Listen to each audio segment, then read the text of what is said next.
여러분 안녕하십니까? 시사쇼 이것이 정치다의 윤정우입니다. 민주당이 거액의 가상화폐 투기 의혹에 휩싸인 김남국 의원을 국회 윤리특위에 제소하기로 결정을 했습니다. 이재명 대표가 지시했다는 보도가 나왔습니다. 자, 김 의원에게 지나치게 온정적이 아니냐 이런 비판을 극복하려는 노력으로 보입니다. 비명계의 윤리위 제소 요구에 소극적이었던 이 대표가 왜 입장을 바꾼 건지 전문가들과 바로 한번 짚어보도록 하겠습니다. 어서 오십시오. 네, 김남국 의원에 대해서 윤리위 제소를 민주당이 결정을 했습니다. 내년 총선 앞두고 분위기가 굉장히 좋지 않다 이런 이야기가 들어간 게 아니냐 이런 해석인데요. 자, 관련 화면 먼저 보시겠습니다. 진상조사를 요청한 게 바로 저였습니다. 피하기 위한 것은 절대 아니라고. 상세한 자료 요청을 한 상태였고 아직 받지 못한 상태인데요.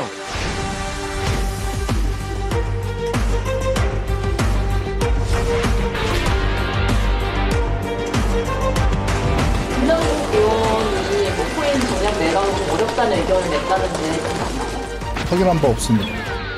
약속을 했어요. 근데 이게 잉크도 마르기 전에 탈당하면서 모든 그거가 다 휴지 조각 비슷하게 돼버리는.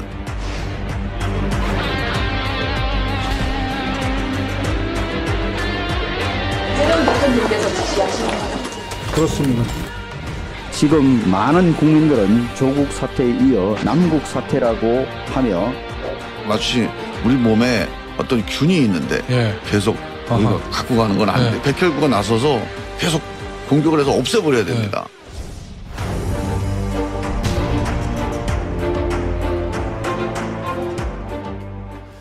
네, 민주당에서 좀 부정적 내지는 미온적이다, 미흡하다, 좀 늦다 이런 지적이 있었습니다만 오늘 징계안을 막 제출했다는 보도가 나왔습니다. 자, 이현정 의원 어떻게 봐야 될까요? 이제 국회 윤리특위라고 있습니다. 네.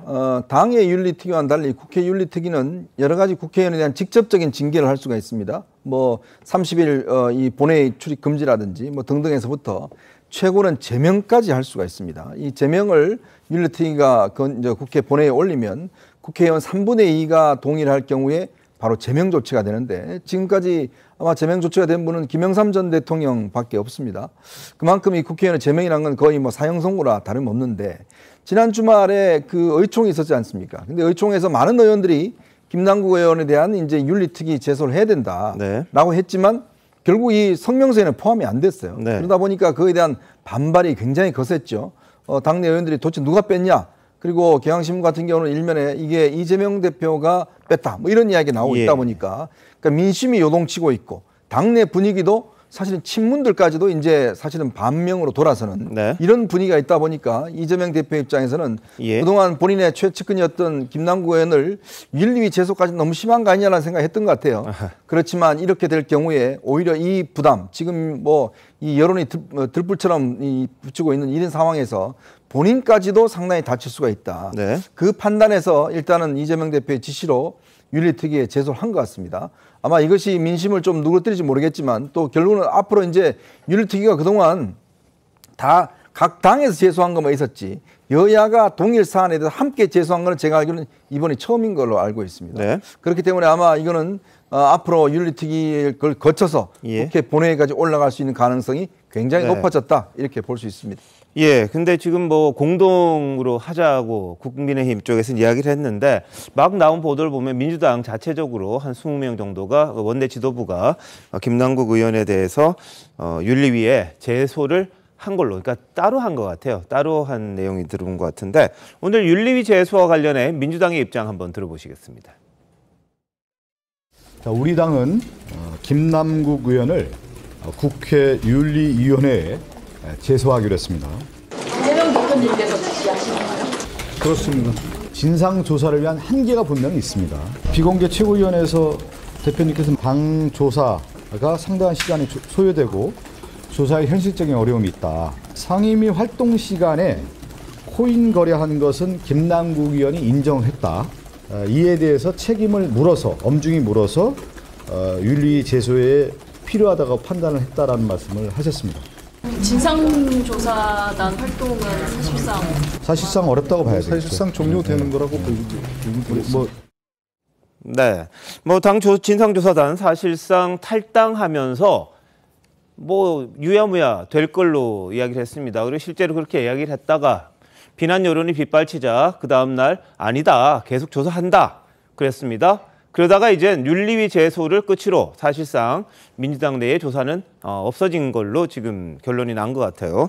서재현 위원장, 네, 뭐 이재명 대표가 하라 그래서 했다 이런 이야기를 하는데 내부적으로는 좀 비판의 목소리가 있었잖아요. 근데 이제 그런 건 의혹일 것 같고요. 그 이재명 당대표의 측근이라고 해서 김남국 의원을 보호하기 위해서 뭐 그때 윤리위 제소를 안 한다, 뭐 윤리위 제소 안 한다고 보호가 될 사항은 아니지 않습니까? 윤리위에 제소를 하게 되면 말씀드렸지만 그러면 윤리위 제소한다고 해서 신속하게 그 사실이 공개되고 어떻게 보면 법적 책임까지 가느냐, 또 그것도 아니거든요. 윤리위 소집해도 소집하면 또 전문가가 와서 회의에서 범죄 상황 이거 한 달, 두 달 정도 지체되고 그러면 또 국회의원들한테 표결을 가결해서 그 결과를 하기 때문에 우리 민주당 입장에서는 윤리위 제소가 만능은 아니다. 그래서 진상조사단을 통해서 김남국 의원 또 적극적으로 본인의 어떤 계좌뿐만 아니라 상황도 다 설명을 듣고 저희가 주체적으로 좀 판단하는 것이 신속하다고 이야기했는데 예? 이재명 당대표가 윤리감찰을 지시하면서 바로 김남국 의원이 뜻하지 않게 탈당하고 그 이후에 쇄신총회에서 윤리특위 이야기가 나오다 보니까 이게 굉장히 막 시간이 되게 많이 걸렸는 것처럼 생각할 수 있는데요. 사실은 김남국 의원의 이 사건이 나온 게 된 게 불과 10일입니다. 그리고 윤리위 제소까지는 3일이기 때문에 저는 그 시간 동안에는 사실 윤리위에 제소할 만한 사항을 우리가 확실하게 가지고 있는지, 그리고 이것이 윤리위에 제소했다고 해서 그러면 또다시 그 민주당은 우리가 할 일은 다 했다고 네. 이렇게 국민들에게 떳떳하게 설명할 수 있을지, 그런 시간적 여유나 그런 걸 판단했을 때는 네. 제가 봤을 때는 윤리위 보내는 것도 사실 이게 국힘이라든지 어떤 정쟁의 요소에서 우리 민주당 입장에서는 그 윤리특위하고 네. 저는 개인적으로 진상조사도 힘들지만 꾸준하게 예. 저는 계속 해야지 국민들 보시기에 이게 꼬리 자르기 아니다 이렇게 글쎄요. 이해하지 않을까요? 예. 자, 그런데 민주당이 지금 징계안을 냈습니다만 윤리특위예요. 정작 윤리특위 회의 때는 여야 간에 절차를 두고 이 설전을 벌였습니다. 보시죠.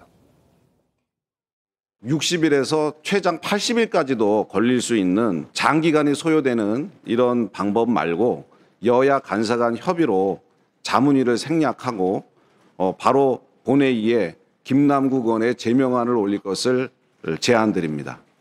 국회윤리위원회가 어느 한 사람이 잘못됐다고 해서 그것을 단죄해서 마녀사탕같이 하는 것은 적절하지 않다고 생각합니다. 시급하다고 해서 절차를 띄어놓을 수는 없습니다. 네, 뭐 많은 분들 기억하시겠습니다만 지금 윤리특위에요. 김 의원을 포함한 징계안 39건이 계류돼 있습니다. 이거 처리됐다는 이야기 잘 듣지 못했어요. 근데 지금 올렸을 때 뭐 김남국 의원도 마찬가지고 뭐 다른 의원들도 문제가 있는 의원들이 있겠습니다만 얼마나 걸릴지 알 수는 없는 일이거든요. 이게 그래서 실효성 없는 그냥 보여주기식 아니냐 이런 비판도 나올 수밖에 없습니다. 정미경 의원님 보실 때 어때요? 1991년도에 이제 국회 윤리특위가 만들어진 이후로요. 사실은 뭐 2건 정도만 본회의에 올라가지 거의 올라간 적도 없고요. 그다음에 문재인 정권 5년 내내를 생각해 보면 그 윤리특위 있어봤자 아무런 효과가 없었거든요. 네. 결과적으로는 뭐냐면 시간 벌기, 시간 끌기 용으로 그냥 이용되어졌다 이렇게 보여져요. 예. 그래서 이번에 지금 그 탈당을 할 때 김남국 의원이 이재명 대표하고 상의 안 했겠습니까? 그러면 결국 진상조사를 그 무력화시키는 탈당이 되어버린 건데, 그러면 지금 윤리위에 제소한 것도 어쩔 수 없이 하기 싫은데 국민 눈치 때문에 한 걸로 보여지잖아요. 네. 그러면 이 상황에서 또 시간 벌기하고 질질 끌 건데 예. 당연히 그러면 여당인 국민의힘은 야 우리 여야가 그냥 윤리특위 열어가지고 심사를 거기서 해서 그다음에 그 자문위원회 그 절차를 생략하고 본회의에 빨리 넣어서 심판을 하자 이렇게 말할 수 있는 거죠. 근데 그거를 또 거절하잖아요. 거부하잖아요. 민주당이. 그러니까 결과적으로 계속 김남국 의원 봐주기 하는 거 아니냐. 네. 시간 끌기 하는 거 아니냐. 이런 오해를 받을 수밖에 없습니다. 예. 자, 그런데 지금 김남국 의원에 대한 진상조사, 징계, 코인 매각 이 모든 것들이 흐지부지 될 전망입니다. 뭐 김남국 의원 코인 팔겠다고 이야기했습니다만 못 파는 게 뭐 몇 억이나 있다 이런 이야기가 또 나오고 있고요. 그러다 보니까 도대체 김남국 의원에 대한 민주당의 조치 내지는 김남국 의원 스스로의 행동 뭐가 가능할까 싶을 정도인데요. 관련 화면 한번 보시겠습니다. 실제 이런 일이 있을 때 보통의 의원들이 제출하는 자료보다 더 자세히 제출했어요. 계좌이체, 뭐 거래, 지갑, 주소 다 이런. 제일 제가 답답했던 게 해명을 했는데 해명한 거를 또 해명하라고 하니까. 김남국 의원이 직접 계좌 내역이나 이런 걸 보여줘야 되지만 진행할 수가 있습니다. 근데 현재 상황으로 봤을 때는 그렇게 진행하기는 좀 어려운 국면으로 접어들지 않았나. 네, 이미 대부분 다 제출을 했고요. 거짓말 탐지기를 가져다 놓고 제가 조사를 받겠다라는 그 이야기까지 했었습니다. 지금 자료를 여전히 기다리고 있는 상태고요. 탈당 후에도 다시 한번 자료 요청을 한 상태입니다. 근데 아직 받지를 못했기 때문에. 김남국 의원은 본인의 그런 그 안 좋은 여건에도 불구하고 당에서 요청하면은 조사에 임하겠다. 그거는 분명히 말씀드렸고 메시지로도 보내온 바 있습니다. 네, 저렇게 이야기를 했는데 실제로 하는지 모르겠어요.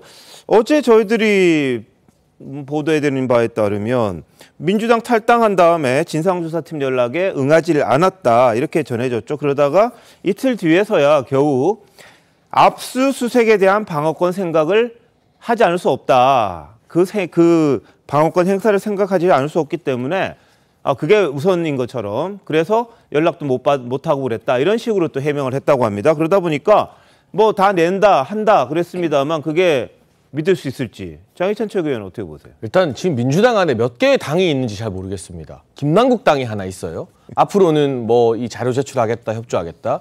진상조사당이 있습니다. 이용우 의원이나 김한규 의원처럼 무슨 소리냐, 김남국 의원 자료 제출 안 하고 있다. 이도 저도 아니고 눈치 보는 지도부당이 있습니다. 지금 김병기 의원 같은 경우는 사무부총장이면서 진상조사단 하니까 다른 진상조사위원회 의원들과는 다르게 김남국 의원이 문자로는 성실하게 협조할 거라더라, 카더라라고 하고 있어요. 그러니까 민주당 내에서의 입장도 통일이 안 되고 있는 것이고 김남국 의원 해명은요.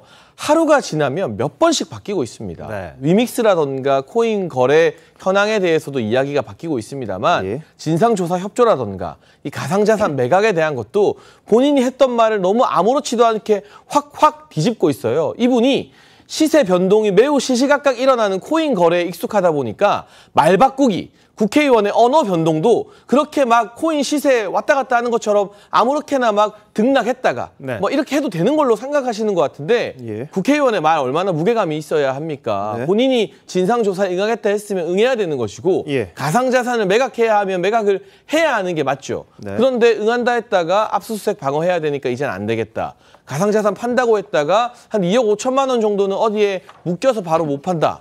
아니 지금 국민들이 그 2억 5천만 원 뭐 그것 때문에 지금 김남국 의원을 의심하는 겁니까? 그렇지 않잖아요. 전체 100억 이상이었다는 이 시세까지 갔던 코인의 자금 출처 등등이 궁금한 건데 거기에 대해서는 아직 불리한 부분은 입을 꾹 닫고 있는 부분도 이제는 남국스럽다라는 말로 표현이 가능할 것 같습니다. 뭐 너무 좀 비아냥하는 식으로 말씀하지 않는 게 좋으실 것 같고요.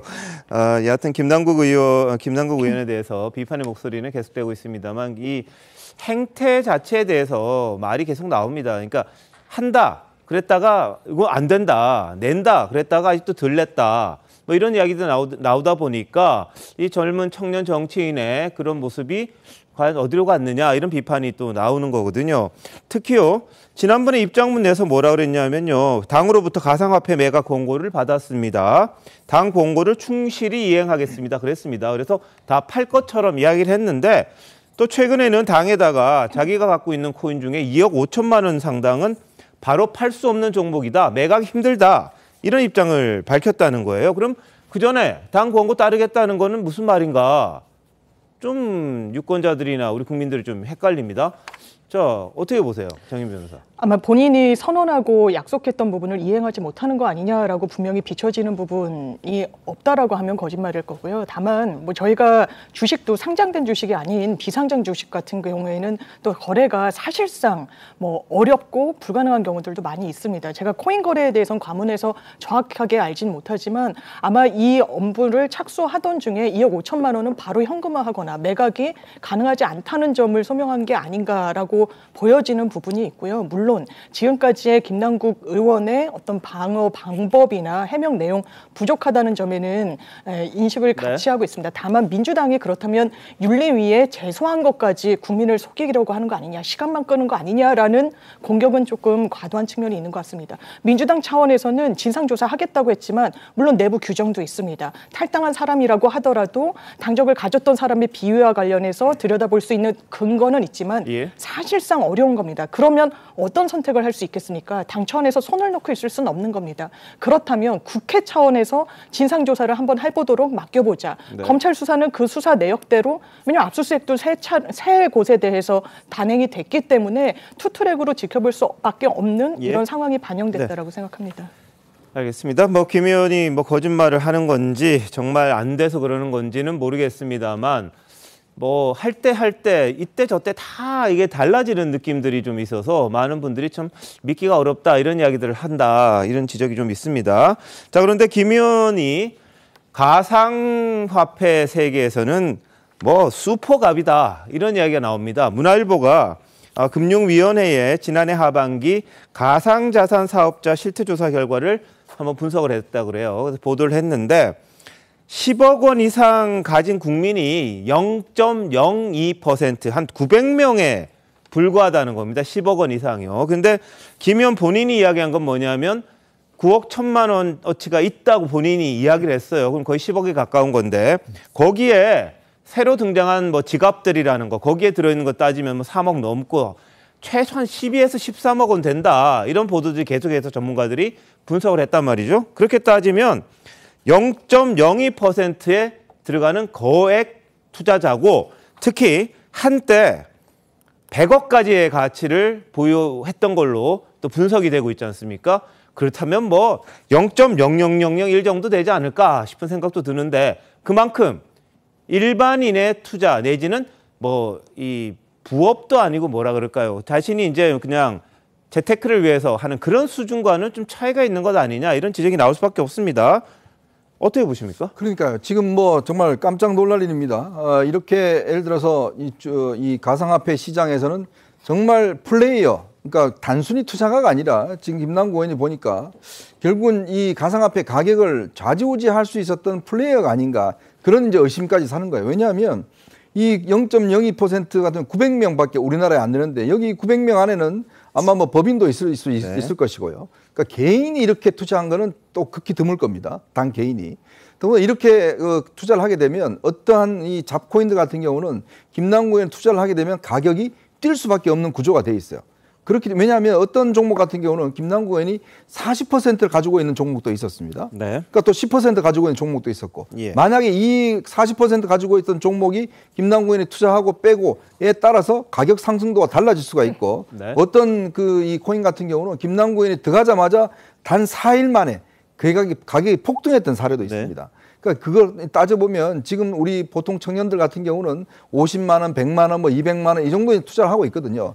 결국은 이 상위에 있는 0.02%가 누구 돈을 먹겠습니까? 바로 이렇게 따라가는 사람들, 많은 이 투자자들의 돈을 갖다가 먹는 거 아니겠어요? 그러니까 그런 구조라면 김남국 의원은 단순한 투자가 아니다. 이 가상화폐 시장을 휘락펴락하고 있는 플레이어로서 투자가로서 어떤 면에서 위치를 했기 때문에 그러니까 이 문제가 굉장히 심각한 사태고 오히려 이 밑에 있는 많은 청년들의 돈을 실적으로 이용한 거 아닌가 그런 의혹도 있는 것 같습니다. 가상자산 보유자양 70% 정도는 50만 원 미만을 투자했다고 합니다. 근데 김남국 의원은 특히 투자 행태에 대해서도 말들이 많습니다. 진짜 김치코인, 이른바 잡코인이라고 하는 거, 이게 뭔지도 모르는 그런데 한 40개 정도로 추산되는 그런 코인들에 투자를 했고요. 그리고 이게 넣기만 하면 상당히 폭등하는 그런 결과도 좀 있었습니다. 지금은 많이 잃었다고 이야기를 합니다만 그때 당시는 어떻게 겁 없이 수십억을 이렇게 넣었을까? 이런 의문들은 계속 제기가 되고 있거든요. 그리고 이 FIU 설계하신 분이 언론 인터뷰를 했어요. 이 문종천 카이스트 명예교수인데 뭐라 그랬냐면 FIU 혐의 거래가 시스템 작동 원리에 따라 한번 보면 이 자금 세탁이 된 것 아니냐 그런 이야기를 좀 했다는 겁니다. 지금 카이스트에서 블록체인 관련 과목을 가르친다는데 단순히 무슨 코인 이체라든지 투자 이런 게 아니라 현금 인출을 통한 자금 세탁이 유력했다. 그래서 FIU에서 이걸 의심 거래로 통보한 게 아니겠느냐. 본인이 설계를 했으니까 그 내용에 대해서 이제 이렇게 언급을 한 겁니다. 뭐 내용은 더 정확하게 봐야 되겠습니다만 정미경 의원 보실 때는 어떨까요? 그 FIU가요. 네. 보통 그 하는 일이 뭐냐면 그 자금 세탁 그것만 들여다보는 팀들이거든요. 그러면 거기서 FIU가 검찰에 이거 이상하다, 의심되는 거래다라고 통보를 해줬다는 건 지금 저분이 말씀하시는 것처럼 네. 결과적으로 자금 세탁을 의심해서 넘겼다고 보여져요. 근데 지금 보니까 그 저런 전문가들이 얘기하는 거를 다시 이제 추론을 해보면 한 4개월간 매일 7회 이상 현금으로 인출했다. 뭐 이런 얘기거든요.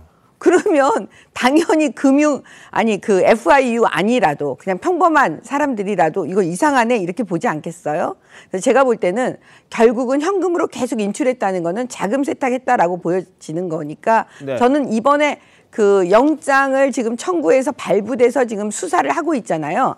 그러면 검찰의 수사는 첫 번째는 자금 세탁을 보게 될 거예요. 그다음에 두 번째는 이게 그 공개되지 않는 정보 자기네끼리 이 정보를 공유하면서 작전이 들어간 거 아니냐 아마 요 방면으로 수사가 진행이 될 거고요. 네. 또 하나는 뭐냐면 입법 로비와 관련돼서 예. 대가 관계 이걸 공짜로 코인을 받은 건지 네. 아니면 그 정보를 받아서 산 건지 뭐 이런 식으로 다각도로 아마 수사가 진행이 될 거기 때문에 예. 그 전문가의 의견은 저는 그 검찰도 거의 같은 방향으로 생각할 거라고 봅니다. 예. 자, 문 교수의 입장은 이제 본인이 설계를 했으니까 아마 이런 시스템이었을 거다 이렇게 얘기하는 건데 그 사례가 딱 떨어질지 어떨지는 뭐 한번 들여다 봐야겠죠. 다만 본인이 만든 FIU 시스템은 현금과 관련된 부분들이 가장 많고 이게 통보될 때는 아마 그런 거로 추정이 된다 이렇게 이야기를 하는 겁니다. 자, 서 위원장. 네, 저도 그래서 코인 투자를 잘 무지하기 때문에 네. 코인 투자는 지인한테 한번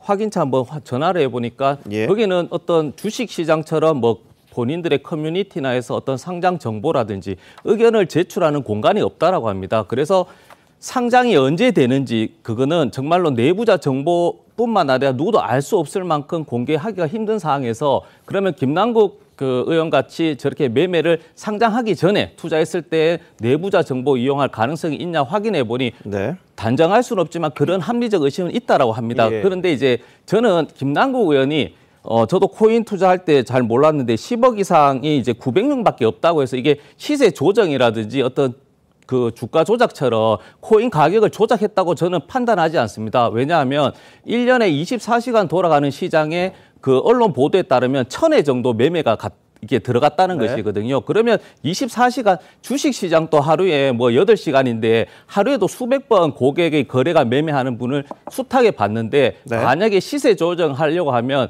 24시간이 돌아가는 시장에서 1년 동안 1000회 정도 물론 한 번에 시세 조정을 할 수는 있지만 그 거래 금액이 크고 그리고 자산이 많고 그리고 40개의 어떻게 보면 잡코인이라고 하죠. 여기에 투자했다고 해서 이것을 범법행위로 낙인 찍으면 안 된다. 왜냐하면 네. 주식시장에서도요. 예. 신규로 종목에 투자하는 즉 신규 상장 주식도 주식 흐름이 좋으면 5일 연속 상한가 치는 경우가 있거든요. 그래서 일부지만은 신규 상장만 투자하는 분들이 많이 계세요. 그렇듯이 예. 저는 김남국 의원도 저런 뭐 잡코인이라 하는 저런 신규 종목에 투자했을 가능성도 있다는 말씀을 드립니다. 알겠습니다. 자, 그런 거 하시는 분들은 보통 전문가죠, 그죠? 이 자금 가지고 주식 많이 하시는 분들일 텐데 국회의원 하면서 40억씩 이렇게 막 넣는다는 거, 그거 참 상식적으로 이해가 안 되는 부분들이 많아서 많은 분들이 거기에 대해서 좀 의아함을 갖고 있는 거고요. 더군다나 아무도 모르는데 이 근검 절약한 젊은 청년 정치인이 수십억 원을 무슨 근거로 했을까? 그것 때문에 많은 분들이 좀 더 의심하는 측면이 있는 겁니다. 그러다 보니까 검찰은 빗썸이나 업비트 같은 가상자산 거래소에 대해서 압수수색을 했고요. 거기서 확보한 전자지갑을 통해서 입법 로빈 혹시 있었는지, 내부 정보 제공이 있었는지, 그리고 그 자금, 첫 자금은 어디서 나왔는지, 그리고 지금 나오지 않은 혹시 그 하드웨어 같은 게 있습니다. 이 USB 같은 그런 식으로 전자지갑 중에도 이제 가지고 다닐 수 있는 거, 핫 월릿 말고 콜드 월릿이라는 게 있는데 이거는 그냥 그 USB 같은 거예요. 이제 저장 장치인데 거기에 돈을 넣었을 때는 이걸 누굴 줘버리면은 아무도 모르는 그런 게 있거든요. 그래서 이 김남국 의원이 혹시 그런 것도 갖고 있는지 이것도 들여다본다는 건데 어떻게 찾을지는 저도 모르겠습니다. 검찰도 굉장히 어려운 부분이겠죠. 감춰놨으면 모를 테고요. 그런데 김남국 의원이 지난해 특정 가상화폐에 4억 원을 투자를 해서 한때 투자금의 2배 이상 벌었다. 이런 내용이 나왔습니다. 그런데 이게 내부 정보가 없으면 도저히 있을 수 없는 일인 것 같다. 이런 지적을 전문가가 합니다. 일단 위정현 한국게임학회 회장 목소리 들어보시죠. 또 하나의 가능성은 뭐냐면 자발적인 이익 공동체의 참여자가 될 수도 있다는 겁니다. 메타콩즈의 경영진이 이제 구 경영진을 겨냥해서 뭐라고 그랬냐면 메타콩즈를 김남국 의원이 사가지고 한 또 3배인가 뭐 뛰었고 또 팔았지 않습니까? 그런데 그때 내부 정보 없이는 뭐 이렇게 할 수가 없다 이런 발언도 한 바가 있습니다. 적극적인 가담자라고 그러면 내부 정보 이슈가 나오는 거죠. 그래서. 네. 자, 근데 YTN은 취재한 내용을 보면 이 메타코인 발행사 관계자를 인용해서 보도를 했어요. 정보를 누가 줬겠죠 이렇게 이야기를 합니다. 근데 다만 이분은 여당 당직자 출신이어서 그 말을 얼마나 이제 신뢰해야 될지 모르겠습니다만 이 코인 발행사 관계자다 보니까 그래도 무슨 근거가 있지 않겠느냐 이런 이야기도 나오고요. 김남국 의원이 그렇게 넣자마자 한 3배 뛴 거 이걸 어떻게 해석할 수 있을지. 그러니까 이제 이 해당 발언을 한 사람이 과거에 여당 당직자였다 하더라도 지금은 이제 메타콩즈라는 회사의 관계자인데요. 여기가 경영권 분쟁 이슈가 있었던 곳입니다. 그런데 지금 경영진들은 구 경영진을 밀어내고 이제 경영권을 확보했어요. 그러면서 여러 가지 이 구 경영진들, 그러니까 김남국 의원이 메콩코인이라는 걸 샀을 때 경영권을 가지고 있던 사람들의 부도덕한 행위라든가 뭐 횡령이라든가 이런 혐의점들을 다 고발하고 폭로했거든요. 그러니까 현 경영진 입장에서 봤을 때 그런 좀 이상한 경영 양태를 보여온 구 경영진이 정치인들에게 충분히 입법과 관련된 로비를 하면서 내부 정보를 알려줬을 소지가 농후하다라고 본인들이 자체적으로 판단해서 말한 것이고요. 네네. 내부 정보 이용 여부, 미공개 정보 이용 여부는 검찰에서 수사로 밝혀내야겠지만 분명한 건 이 메콩코인을 비롯해서 김남국 의원이 마이더스의 손인 것처럼 손대는 잡코인마다 일단 폭등은 합니다. 그걸 최고점에서 매도했느냐 안 했느냐의 문제인 것이지 어떤 투자자도 이렇게 이 잡코인에 투자했는데 무조건 폭등하는 사람은 잘 찾아보기 힘든 것 같아요. 그야말로 이 잡코인계의 워렌 버핏이라 해도 과언이 아닌데 거기에 뭔가 개연성이 있는 것은 아닌가. 정말 본인의 통찰력이나 본인의 행운 하나만 가지고 한 번도 아니고 두 번도 아니고 손대는 잡코인마다 족족 시세 폭등이 일어나는 게 가능한가. 검찰도 국민도 이 부분에 대해서 의혹을 가질 수밖에 없는 거죠. 자, 김 의원은 내부 정보 취득한 적 없다 이렇게 선을 그었습니다. 보시죠. 내부 정보 취득한 적 없습니까? 없습니다. 절대 없고요. 미공개 정보를 이용했다라고 하려면 그 미공개 정보를 얻을 수 있을 만한 핵심 관계자를 알아야 합니다. 그렇겠죠. 그런데 저는 뭐 제가 수차례 방송에서 이야기를 했지만 아예 그런 사람들을 만난 적도 없고 그런 어떤 관련 회사의 말단 직원조차 만난 적이 없습니다. 그래서 의정 활동을 하는 동안에 그런 미공개 정보를 얻을 생각도 아니 평생을 살면서 그런 생각도 안 했지만 그런 정보를 얻을 기회조차 없었다. 단언해서 말씀드립니다. 김 의원은 뭐 일절 정보 같은 거 없었고 본인이 판단해서 했다 이렇게 주장을 하는데요. 게다가 이제 뭐 위메이드라고 위믹스코인 만든 회사 거기도 지금 위정현 회장 같은 경우에 허위 사실을 자꾸 이야기하고 있다 그러면서 명예훼손 혐의로 형사 고소도 했습니다. 정상적인 기업 활동을 뭐 부도덕한 이미지 더 씌우는데 앞장서고 있다 이런 주장을 하면서 이제 위정현 회장 뭐 고소하는 형식 서로 간에 이제 또 법적 공방으로 오가는 그런 상황이 됐는데 자 정미 변호사 이거 사실관계를 밝혀야 이제 뭐라고 될 거 아닙니까? 그렇습니다. 지금 내부 정보를 이용했는지 여부에 의혹이 제기되는 가장 큰 이유는 너무나 큰 금원을 이른바 마이너 코인, 잡코인이라고도 지칭되고 김치코인이라고도 지칭되는 코인에 이른바 몰빵을 했다는 것인데 이게 과연 여기에 대한 확신 없이 던질 수 있는 돈인가에서 확인이 되는 것 같습니다. 다만 현 시점에서 검찰이 영장에 적시한 범죄 혐의명을 보면요. 정치자금법 위반, 범죄수익 은닉, 조세 포탈입니다. 이해충돌 방지, 내부 정보를 실제로 이용해서 본인의 국회 의정 활동과 관련한 정보 취득으로 사적인 이익을 취득했다라고 있다라고 하면 이해충돌방지법 위반에 해당하는데 일단 혐의에서는 지금 빠져 있지만 앞으로 이 부분에 대해서도 검찰이 들여다볼 여지는 상당히 많아 보이고 다만 지금까지 나온 관계자들, 전문가들의 워딩을 보더라도 그랬을 것으로 뭐 추정된다 취지여가지고 본인이 아니라고 한 만큼 법적 공방을 가져갈 것 같습니다. 알겠습니다. 진실 밝혀져야지 뭐 이제 문제점들도 나올 것이고 대비책도 나올 텐데, 근데 다만 민주당 입장에서는 지금 급합니다. 일부에서는 이번 김남국 의원의 코인 사태 조국의 강과 비슷하다 이런 이야기, 더 심하다 이렇게 우려하기도 합니다. 보시죠. 조국 사태하고 약간 양상은 비슷한데 근데 지금 김남국 의원 건은 2, 3년 사이에 가상화폐, 가상자산, 코인 투자를 통해서 10억 가까이 재산을 늘렸다는 거. 이거 자체가 국회의원의 직무에 맞질 않아요. 법적으로도. 조국 사태보다도 더 민주당에는 악성이라는 거죠. 지금 이 전 더 안 문제가. 좋다고 봐요. 국민적인 어떤 정서, 평균적인 정서를 건드렸다는 측면, 이런 측면에서는 비슷한 점이 있는 거 아니에요? 일단 국민 여러분 죄송합니다 하고 사과하고 책임질 거 지면서 또 진상규명할 건 하고 이렇게 돼야 되는데 계속 이제 사실이 아니다라든가 억울하다든가 이야기를 하다 보면 결과적으로는 국민들께서 이 드신 회초리를 세게 칠 수밖에 없는 그런 과정으로 가게 되는데요.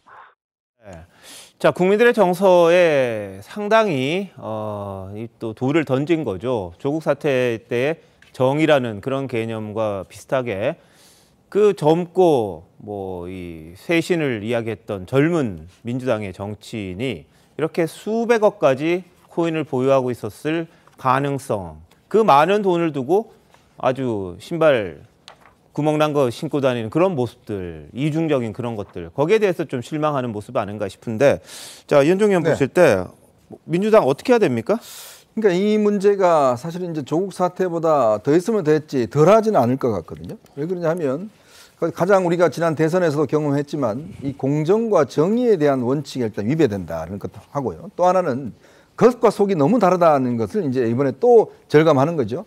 자, 겉으로는 가난합니다. 저는 청년 정치인입니다. 국민을 위해서만 일합니다. 라고 했더니 라면만 먹습니다. 뭐 이렇게 이야기하면서 실제로는 수백억 대의 자산가였다라는 사실이 굉장한 배신감과 박탈감을 주는 거거든요. 자, 그렇다면 이 지금 의심하는 게 조국 개항을 건넜다라고 민주당이 이야기를 했지만 하나도 바뀐 게 없고, 그리고 결국은 이 김남국 의원이 조국 전 장관 때문에 국회의원이 된 사람입니다. 이거 뭐 조국 전문가예요. 왜냐하면 본인이 그 사회를 보고 조국 장관 사진을 걸어놓고 기도하면서 자고 또 조국 전 장관 제자입니다. 대학원에. 자, 그렇다 보니 이 연관선상에서 이제 바라볼 수밖에 없는 거죠. 왜 그거를 단절을 못했기 때문에, 왜 당시에 이 김남국 의원을 공천했는가? 그 공천한 이유가 김태섭 전 의원이 그 강서에서 조국 전 장관 비판하니까 내가 거기 붙겠습니다라고 해서 본인이 출마 선언을 했잖아요. 그런데 당에서는 당시 이해찬 대표인가요? 당에서는 거기 말고 저쪽 단원 가서 거기서 그냥 전략공천 해버린 겁니다. 30대 정치인을. 그때부터 이 씨앗이 비롯된 거예요. 그러니까 이게 단절하지 못하고 나니까 그 문제가 계속적으로 지금까지 이어지는 거죠. 그러니까 두 문제가 연결되어 있습니다. 자, 그렇다 보니 이제 문제는 이 문제에 대해서 이재명 대표가 본인의 중앙대 후배고 하니까 굉장히 최측근으로 같이 들고 있었던 거 아니겠습니까? 그러니까 이걸 지금 본인이 단절 못하는 겁니다. 자, 그렇기 때문에 저는 민주당이 이 또 큰 강, 저는 뭐 조국 전 장관 강보다 더 크다고 보는데 건너기 위해서는 정말 뼈를 깎는 노력을 하지 않으면 건너지 못합니다. 또 한 번 또 이걸 가지고 이제 뭔가 다른 걸로 해서 한다고 하면 정말 국민들은 배신할 것이고요. 결국 이걸 넘기 위해서는 정말 이 부분에 대한 정말 단호한 조치가 필요할 것 같습니다. 자, 그래야 될 것 같은데 일부 의원들은 또 감싸기도 해요. 감싸기도 하면서 또 재차 물으면 또 그건 아니다 이렇게 이야기를 하시는데, 정성호 의원 이야기 한번 들어보시죠. 상임위가 열렸던 시간이지 열려갖고서 본인이 발언하고 질의하고 그런 건 아니거든요, 사실은요. 그게 대개 의원들이 발언 시간이 대개 7분 내지는 5분입니다. 그거 하고 나면 대개 밖에 나와서 자기 볼 일도 보고 하는 경우가 많죠. 그래도 동료 의원들은 좀 충격적으로 받아들이고 굉장히 그 부적절한 행위고 뭐 비판받아 마땅하죠. 뭐 본인 질의 시간이 아니었다고 하더라도 상임위가 열린다고 하면은 또 다른 여러 가지 준비들을 하고 그렇지 않습니까? 어떻게 설명하더라도 정말 잘못된 일이고 국민들에게 사과하고 본인이 그에 따른 정치적 책임을 져야 되죠. 뭐 상임위 자기 질의 아닐 때는 딴 일 한다고 말을 했다가 뭐 두둔하는 듯 발언을 했다가 또 재차 물으니까 그래도 잘못된 거다 이렇게 이야기를 합니다. 어떻게 보셨어요? 갈지차를 걷고 있어요. 왜냐하면 상임이라는 건 본인 발의, 그러니까 본인이 질의하고 그다음에 대답 듣고 그다음에 싹 나가서 자기는 딴 일 하라고. 그게 정당화되는 거는 아니거든요. 예를 들어 화장실 갈 수는 있잖아요. 근데 질문하고 회의하고 중간에 살짝 화장실 갔다 오고 이럴 수는 있어요. 아주 급한 전화를 받고 올 수도 있죠. 그런데 지금 그런 문제가 아니잖아요. 지금 질의하고 다른 사람의 질의도 집중해서 들어주고 그다음에 앞으로 이 문제를 어떻게 결정할지 그 방향을 제시해야 되고 이러면서 회의를 하는 거거든요. 네. 그런데 세상에 그 시간에 나가가지고 저렇게 이 코인 투기를 했는지 투자를 했는지 거래를 하고 이렇게 했다는 건 결국은 국민을 속이고 국민을 배신한 거예요. 제가 볼 때는 이 정도 됐으면 이제 많이 나왔잖아요. 그러면은 기본적으로 상임위에서 코인 투기한 거 투자한 거 인정했으니까 자진 사퇴하는 게 맞습니다. 그런데 자진 사퇴를 끝까지 만약에 안 한다면 빨리 윤리위에서 저렇게 넘겨가지고 우리 일 다 끝났습니다. 이렇게 할 게 아니고 빨리 윤리위에서 회의한 다음에 일주일 내로 본회의에 빨리 김남국 의원 제명권이 올라가야 됩니다. 그래서 국회의원들이 투표해야지 그렇지 않으면 전체가 국민들로부터 저는 그 비난 받을 수밖에 없고 이제 버림받을 수밖에 없습니다. 자, 뭐 장외에서도 김남국 의원 지원하는 목소리가 나옵니다. 특히 천주교 정의구현 사재단이라고 있습니다. 거기에 소속된 지성용 신부 법 어긴 거 아니지 않느냐. 그리고 누구든 욕망이 없는 자 김남국에게 돌을 던져라. 이렇게 이야기를 합니다. 진보 돈 벌면 안 되냐. 이런 이야기까지 하는데 자, 정미 변호사. 어떻게 들으셨어요? 저는 이 언급이 그 정의구현 사재단의 대표성을 띈 언급이라고 생각하진 않습니다. 지금 아마 김남국이라는 개인 의원을 엄호하거나 방어하거나 옹호할 수 없다는 건 민주당이 더 정확하게 알고 있을 겁니다. 그러는 순간 민주당이 다음 선거뿐만 아니라 국민들께 선택을 받기는 상당히 어려워질 겁니다. 이런 상황에서 개인들이 물론 코인 투자를 해봤더니 이런 정도는 불법은 아니지 않냐. 법적으로는 어쨌든 아직껏 혐의가 드러난 건 아니지 않느냐라고 이야기할 수는 있습니다. 그건 언론의 자유니까요. 어떤 평가는 본인이 내리는 거니까요. 다만 공당으로서는 그럴 수 없을 겁니다. 아까 정성호 의원의 발언도 요지는 대단히 부적절하다는 겁니다. 동료 의원으로서 이해할 수 없는 행동을 했다는 겁니다. 이 부분이 불법이 아니더라도 상임위 과정 중에 청년 정치인으로서의 어떤 본인의 이미지가 있고 그로 인해서 공천을 받았는데 그런 신뢰를 스스로 저버린 거에 대해서는 더 이상 엄호는 불가능합니다. 일단은 이 지성용 신부라는 분이요. 과거 정의연 사건 때 윤미향 의원 편을 들었었고요. 또 박원순 전 시장과 관련해서도 누구든 죄 없는 네가 그에게 돌을 던져라라고 했습니다. 저는 여직원 성추행한 적 없으니까 마음껏 돌을 던지겠습니다. 근데 이번에도 욕망이 없는 자 돌을 던져라. 욕망이야 다 있죠. 그런데 국회의원이 우리 국민들의 건강한 욕망을 이룰 수 있게끔 법과 제도를 만드는 사람이지 그 법 제도 만들고 질의할 시간에 자기 욕망 충족시키는 사람은 아닌 거거든요. 그걸 하고 싶으면 전업 투자를 하건 사업을 하면 되는 것이고 이게 천주교 정의구현 사재단의 전체 입장은 아니지만 주로 이 정의구현 사재단 소속 이 신부라고 하는 분들이 전혀 이 사회 통합적인 메시지를 내지 않고 자꾸 특정 정치 편향에 매몰되어서 윤미향 의원 편들어주고 박원순 전 시장의 성추행 변호해주고 김남국 의원 편들어주니까 이게 과연 정의구현사재단이라는 이름을 붙여도 되는 것이냐. 무슨 투기구현사재단도 아닌 것이고요. 이런 국민적 비판이 종교 집단 전체에게 가잖아요. 사실 이 정말 건강하게 가톨릭 신자 생활하시는 분들은 상당히 곤혹스럽고 껄끄러울 겁니다. 저는 저희 당이 정광훈 목사와 관련된 여러 가지 설화로 이 고통을 겪었을 때도 말씀드렸습니다만 종교단체나 종교인분들은 가급적 현실 정치, 특히나 이렇게 첨예하게 이해관계가 엇갈리는 사안에 대해서는 직접적인 의견을 내시는 것보다는 국민들의 다친 마음을 위로해주고 사회 통합과 국민 통합의 메시지를 내는 게 본래의 취지에 맞는 일이라고 생각을 합니다.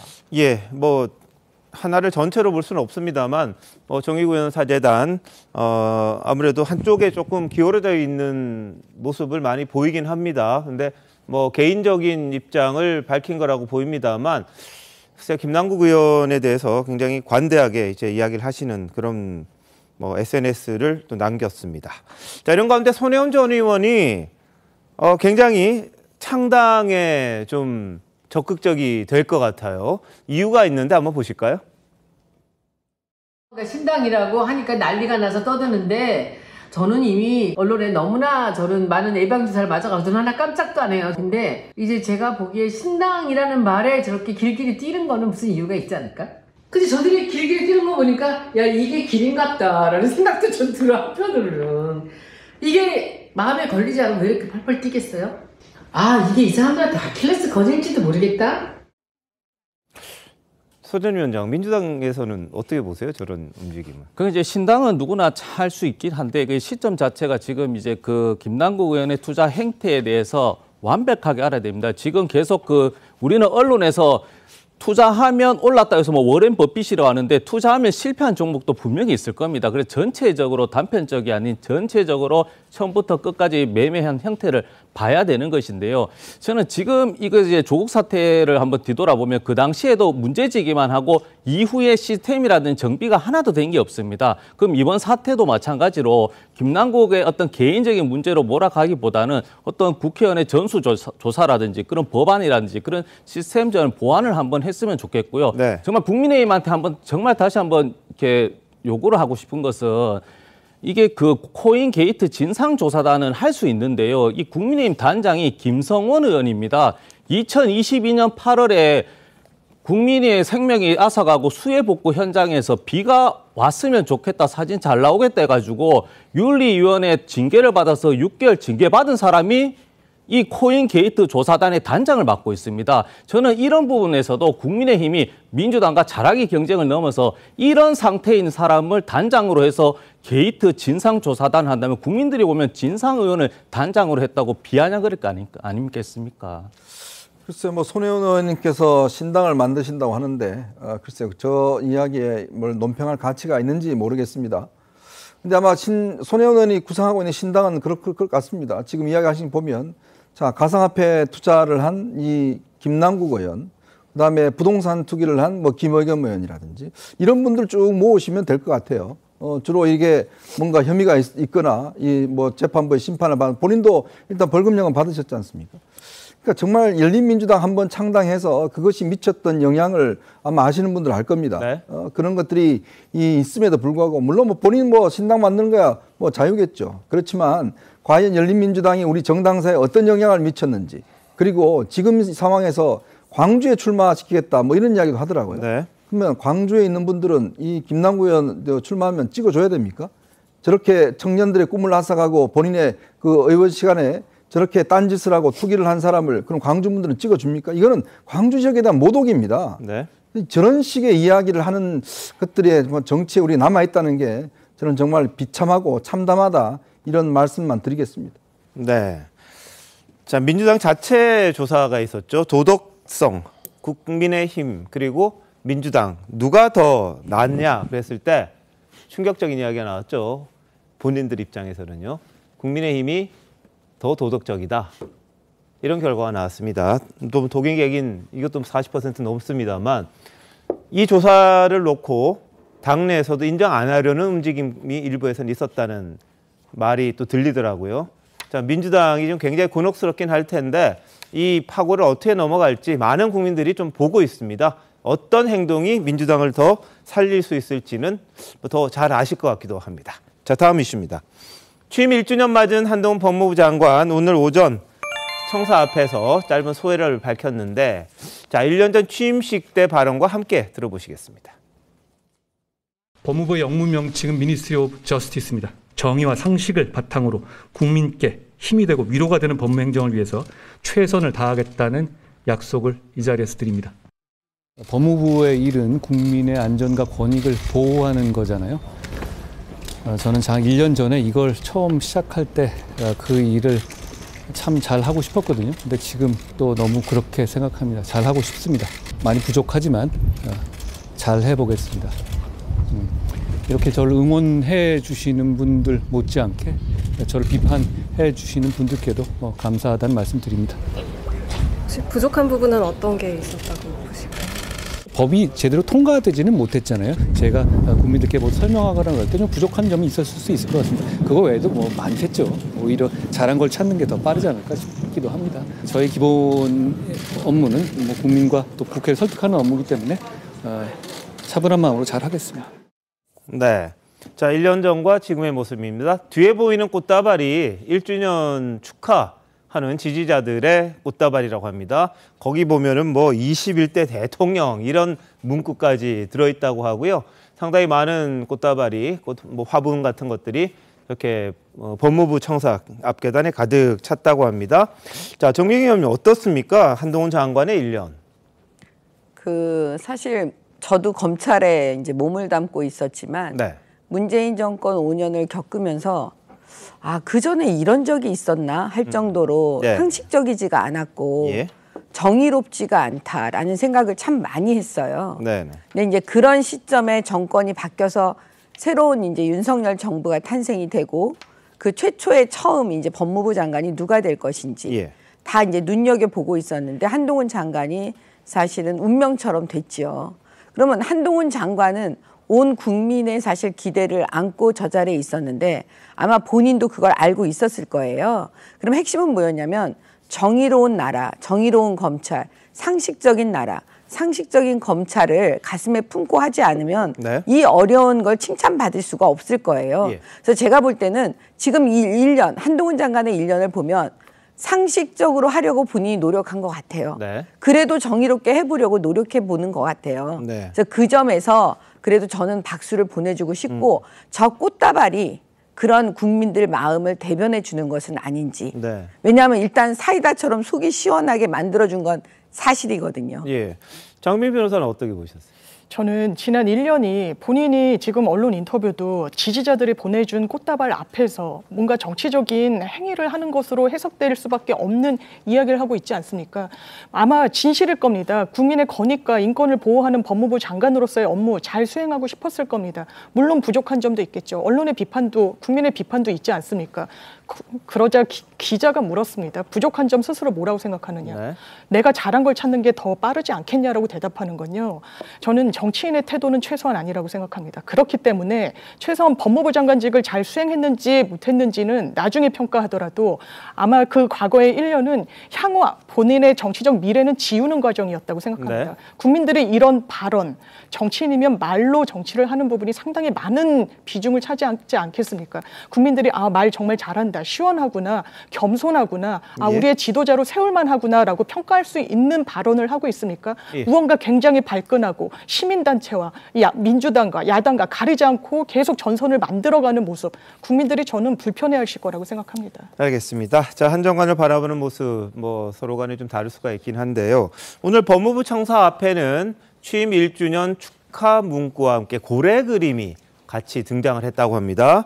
그러니까 거기에 뭐라고 쓰여져 있냐면 고래를 두려워하지 않는 자 4배에 태우지 않겠다. 소설 모비딕에 나오는 구절입니다.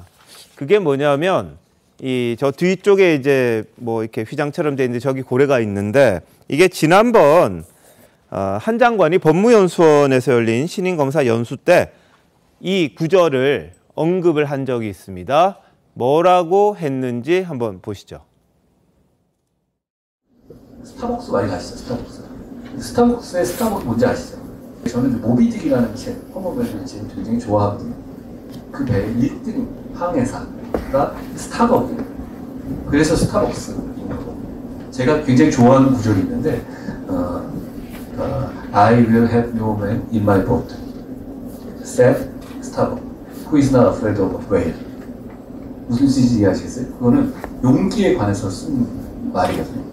이게 여러분들이 제가 아까 말한 것처럼 자기 소신을 다 갖추고 살아야 한다는데 언제나 그러려면 뭐가 필요하냐면 실력이 필요해요.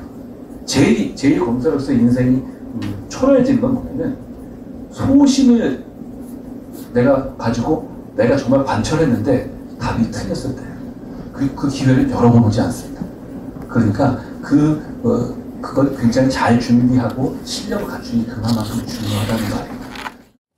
네, 그 유명한 커피 체인점의 이름이 모비딕이라는 소설에 나오는 1등 항해사의 이름에서 나왔다고 합니다. 근데 그 사람이 말한 건데 뭐냐면 고래 잡으러 나가는 배인데 고래를 두려워하지 않는 사람은 안 태우겠다. 너무 자만심 있는 사람, 이런 사람들도 여긴 필요치 않다. 약간 이런 투로 이야기를 한 거예요.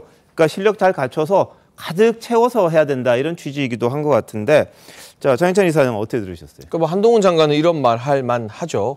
뭐 참여연대나 이런 곳에서 공격을 하긴 합니다만 한 장관이 과거 검사로 활약했을 때 굉장히 거대한 권력에 맞서서 또는 재벌 대기업에 맞서서 수사 제대로 하는 걸로 유명했지 수사 안 하고 뭉개고 덮는 걸로 알려졌던 적은 없기 때문에 이 신임 검사들, 초임 검사들에게 이 모비딕의 구조를 설명하면서 소개할 만한 자격이 충분하다고 생각하고요. 저는 또 한 가지 이 강연 중에 한 대목이 눈에 들어왔는데 신문 보느냐라고 신임 검사들에게 물어봤다고 합니다. 그래서 바빠서 못 본다라고 하면 안 된다. 아무리 바쁘더라도 요즘 어떤 이슈와 현안들이 있는지 비단 법조 분야뿐만이 아니라 뭐 정치나 사회에 다 두루두루 말하는 거겠죠.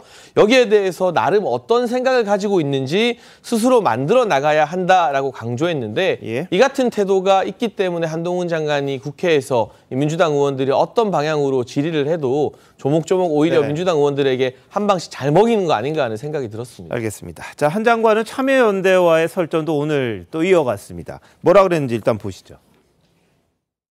참여연대랑 계속 설전 벌이고 계신데 오늘 오전에 뭐 검사의 나라 이런 보고서 브리핑 있고 했던데 누구라도 자기 주장은 할 수 있는 겁니다. 저는 주전 선수가 심판인 척해서 국민을 현혹하는 것은 문제라는 말씀을 드린 거죠.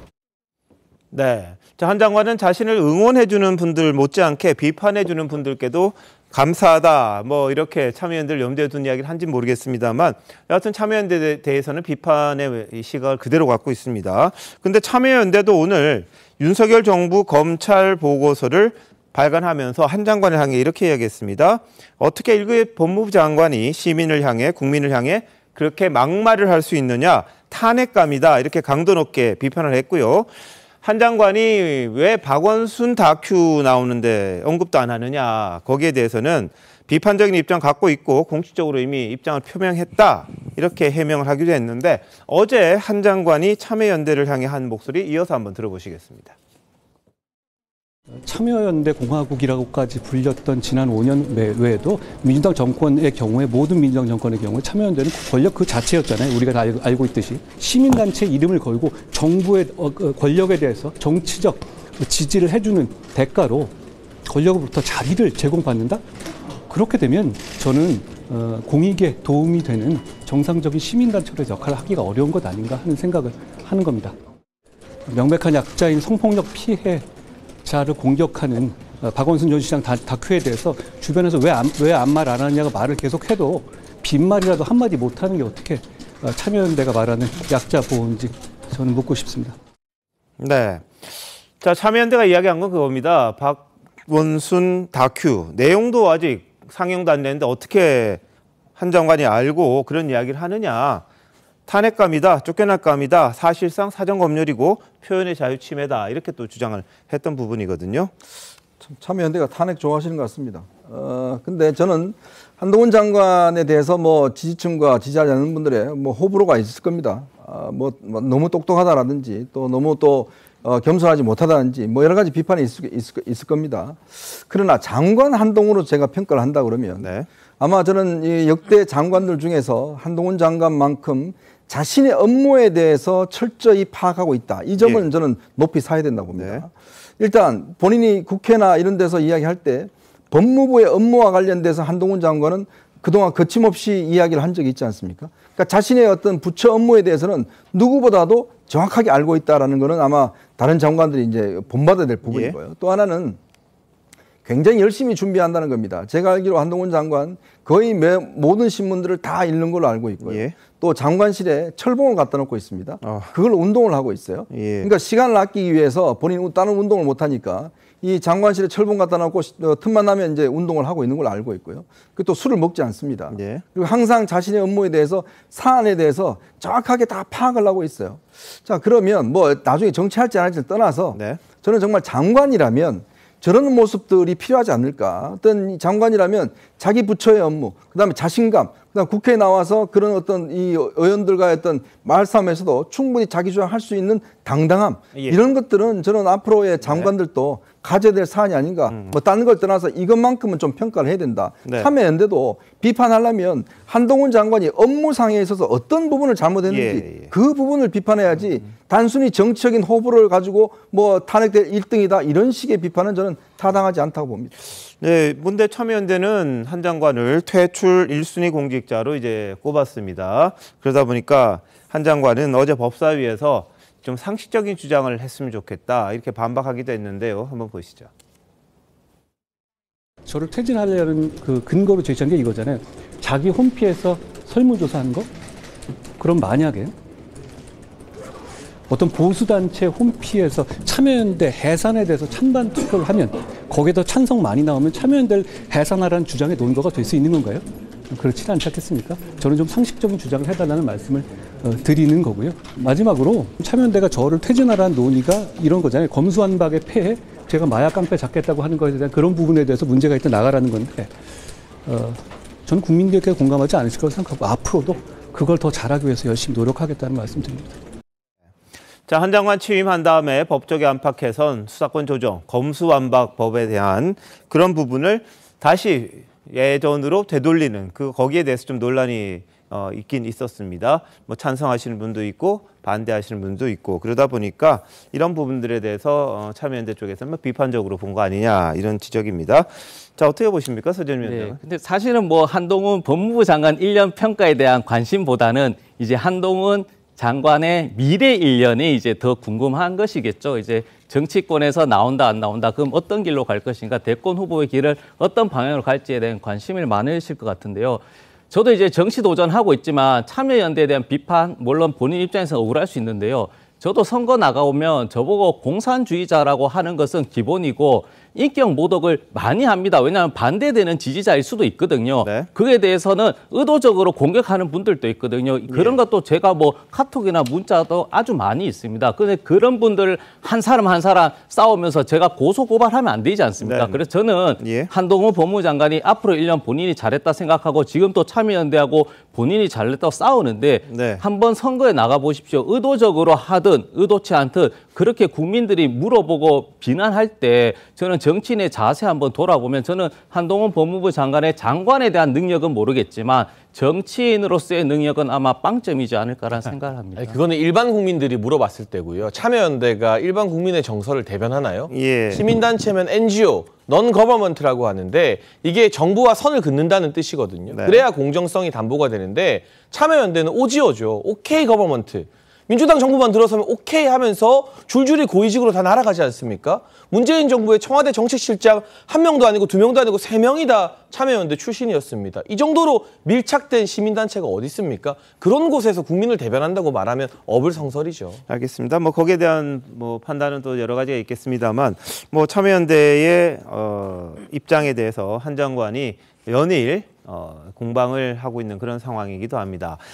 한 장관은 총선 출마설에 대해서는 좀 선을 그었습니다만 김종인 전 비대위원장 같은 경우에 장관은 이미 정치인이다. 정치하든가 아니면 변호사하든가 두 개밖에 없지 않겠느냐. 뭐 이런 이야기는 했습니다. 다만 장관 외에 다른 총리직도 있을 수 있다. 하나의 가능성을 더 열어놓긴 했습니다. 자, 이런 가운데 검찰이 김용 전 민주연구원 부원장이 대장동 일당으로부터 받은 불법 자금이 뭐 이재명 더불어민주당 대표의 대선 후보 예비 경선 기탁금으로 사용된 게 아니냐 이런 의심 정황을 포착했다 이런 보도가 나왔습니다. 뭐 수사를 하고 있다 이런 내용인데요. 그동안 이재명 대표 대장동과 관련해서 단 한 푼의 이익도 취한 바 없다 이렇게 이야기했었죠. 보시죠.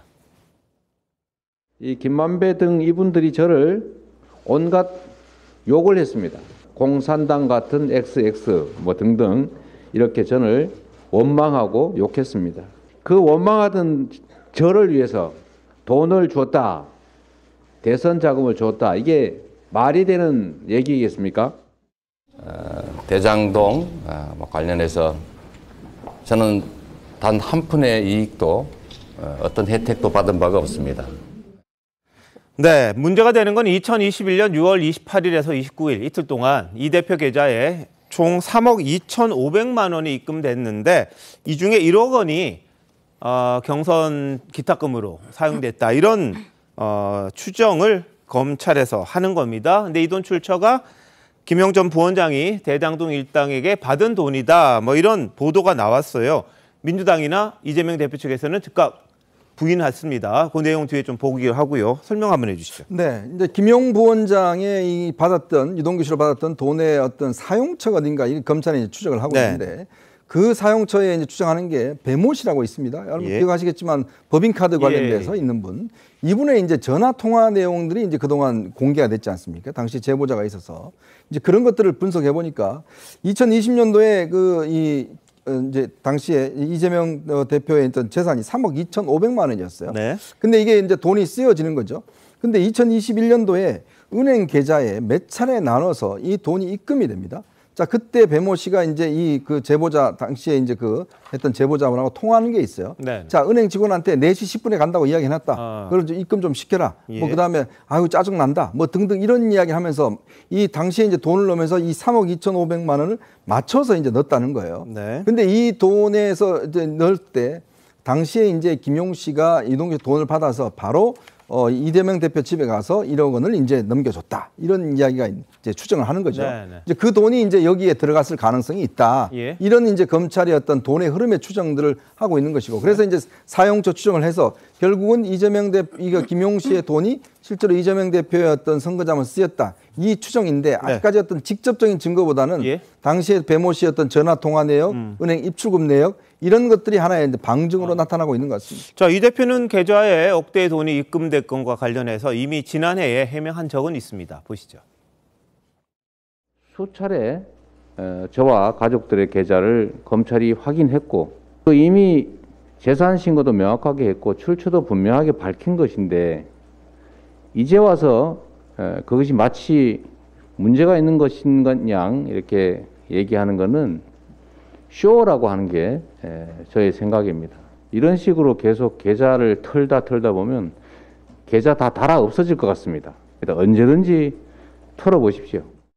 예. 자, 2021년 6월 말쯤에 넣은 돈인데 이 돈의 출처를 2019년, 2020년 계좌에서 인출해서 갖고 있던, 집에 갖고 있던, 그대로 갖고 있던 것과 모친상 조의금을 합쳐서 다시 입금을 했다. 이런 내용입니다. 자, 장미 변호사. 어떻게 보십니까? 아마 검찰에서 수사할 때는 김용이 돈을 받은 그 시점과 뭔가 기탁금이 필요해가지고 목돈이 들어가던 시점이 얼추 뭐 비슷하니 이 돈이 저 돈 아니겠느냐라는 거친 추측을 하고 있는 것으로 보입니다.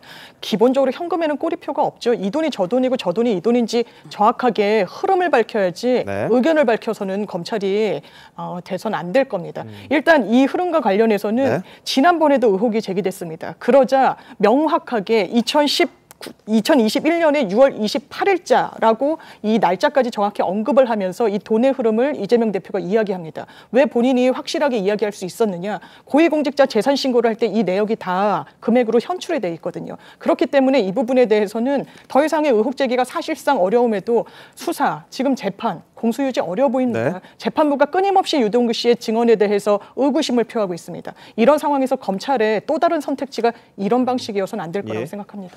자, 근데 검찰에서 이런 이야기를 하죠. 2019년 3월에 1억 5천만 원을 출금할 때, 그리고 같은 해 10월에 5천만 원을 일출할 때, 그 보통 현금 받을 때는 이유를 쓰잖아요. 이게 뭐 어디에 쓴다. 거기에 생활비라고 썼고 5천만 원은 변호사비라고 썼던 그 부분이 있는데, 그럼 그때 쓴 게 거짓말이냐 뭐 이런 또 주장을 하는 거죠. 그러다 보니까 이 현금이 어디로 갔는지 아니면 옷장에 그냥 넣어놨다가 그대로 들어온 건지 거기에 대해서 이제 검사는 좀 의심하는 그런 상황입니다. 아까 이현정 의원 말씀하셨듯이 배모 씨의 통화 녹음 파일 중에 뭐 돈 넣는 그런 게 있기 때문에 검찰은 이걸 합쳐서 그때 돈 받은 시기하고 비슷하니까 이게 된 거 아니냐 이런 추정을 하고 있고요. 법원에서도 법정에서도 이 부분이 조금 언급되다가 김용 전 부원장 쪽에서 왜 이거는 정치자금법 위반 혐의 재판인데 이걸 자꾸 이야기를 하느냐. 모르는 일이다. 의심하면 수사해라. 별건이다. 이렇게 주장하면서 약간 일부만 공개가 됐다고는 합니다. 자, 그리고 김 전 부원장 입장문 내고요. 검찰의 악의적인 언론 플레이다. 이런 이야기를 했고 민주당 쪽에서는 근거 없는 창작 소설이다. 경선 기탁금 1억 원 받았다는 보도 허위고 익명의 검사가 해당 내용 전한 건 허위사실 유포니까 법적 대응 강력하게 하겠다. 이런 입장을 내놓기도 했습니다. 자, 어제 도심 오늘 아침까지 어마어마하게 막혔습니다. 광화문 일대가 거의 0km, 2km 속도로 차들이 움직였다 이런 보도가 나왔는데요. 바로 민노총 건설노조가 1박 2일 총파업 결의대회를 열고 서울 도심 곳곳에서 노숙 시위를 했기 때문입니다. 심각한 교통체증이 있었고요. 술이 그렇게 많이 팔렸다 이런 보도가 나왔습니다. 시민들도 좀 항의를 한 것 같고 한번 보시죠.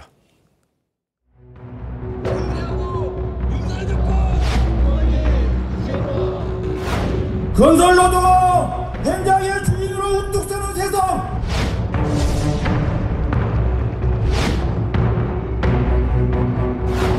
지금 1시간 동안 이제 손님 못 태웠어요.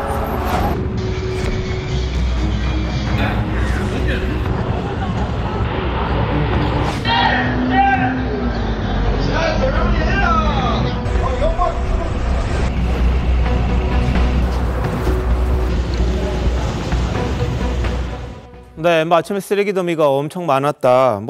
건설노조 측에서도 이 청소하시는 분들을 고용을 했다고는 하는데 워낙 쓰레기가 많다 보니까 상당히 힘들었다 이런 보도 좀 나왔고요. 환경미화원분들 굉장히 좀 힘들었다. 자신들도 노동자인데 너무한 거 아니냐 이런 볼멘 소리도 나왔다고 합니다. 정 의원님, 그런데 저렇게 노숙을 하는 집회도 가능한 겁니까? 어떻게 도로는 아닙니다만 인도 곳곳 건물 이런 데 가득 찼었거든요. 걷기가 힘들 정도였는데. 아니 그러니까 어쩌다 나라가 저렇게 됐는지 그런 생각밖에 안 드는데요. 지금 이게 1박 2일 노숙 시위를 신고를 했다 그러거든요. 근데 노숙 시위를 신고를 할 때 저렇게 무작위적으로 하는 거를 과연 법원에서 인정해 주는 건지. 그래서 사실 지금 거의 상식이 무너졌다는 생각이 드는데요. 예?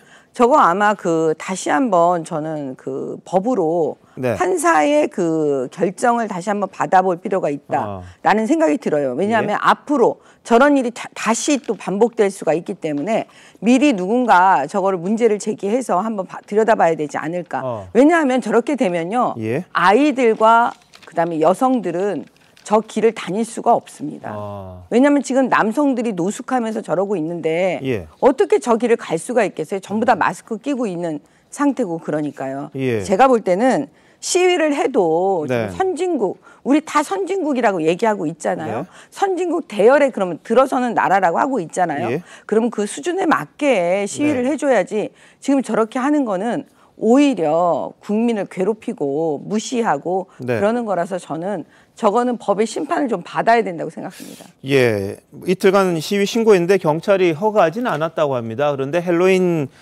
참사와 관련된 추모제와 연계해서 이어지면서 했다는 그런 이야기가 좀 있더라고요.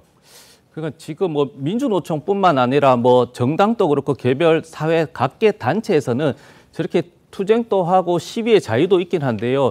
저렇게 이게 일부지만 술을 먹고 그리고 시위에 동떨어진 행위를 한다면은 국민의 공감이 아닌 분노를 자아내지 않습니까? 그래서 저도 2011년도, 12년도에 저도 민주노총 산하의 금융노조 정책기획 노조를 한번 해봤었는데요.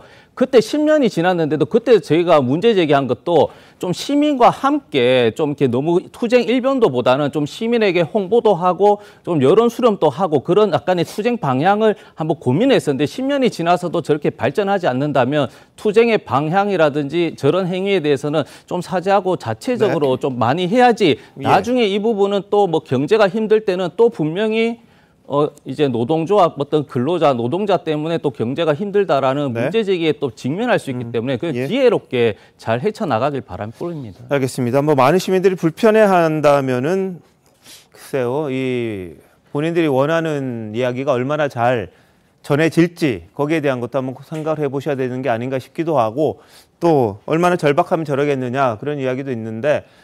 여하튼 어제 도심은 굉장히 불편했다는 거 말씀을 드리겠습니다.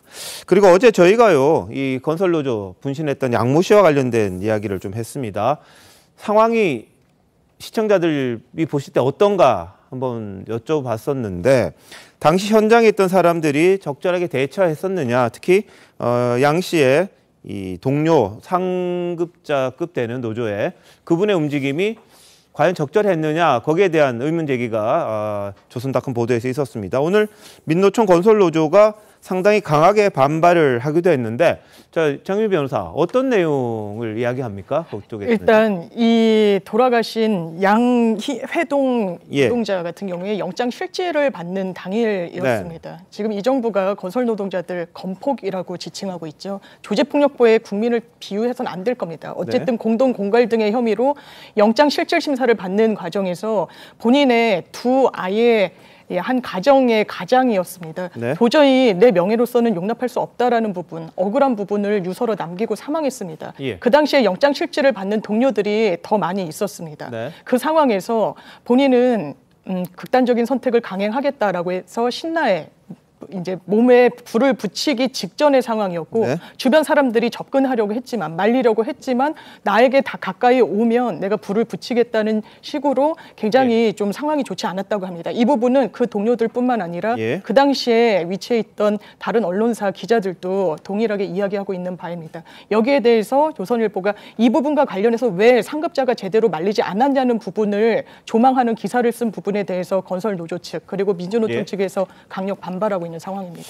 예, 자 건설노조 측은 양 씨가 휘발성 물질을 바닥 주변에 뿌리고 본인에게 일부 뿌린 상태에서 다가오지 말라고 했기 때문에 자극하지 않기 위해서 A 씨 옆에 있었던 A 씨가 안 간 거고, 전화 어디다 했냐 119에 한 건 아니고 양 씨하고 다른 동료에게 전화해서 이를 막으려고 했었다, 이렇게 이야기를 합니다. 그리고 경찰 쪽 입장을 건설노조에서 자신들이 설명하기는 자살 방조 정황은 없다, 당시 곁에 갔다면 위험에 처할 수도 있는 상황이었다라고 건설노조 측이 경찰이 이렇게 이야기하더라 기자회견을 통해서 밝혔습니다.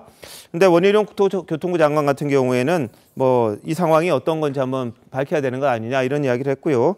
그리고 한 시민단체가 고발하는 일도 있는데 경찰이 지금 이 내용들을 파악하고 있고 이 사실관계를 따지고 있으니까 그 내용이 또 발표되는 대로 저희들이 또 알려드리도록 하겠습니다.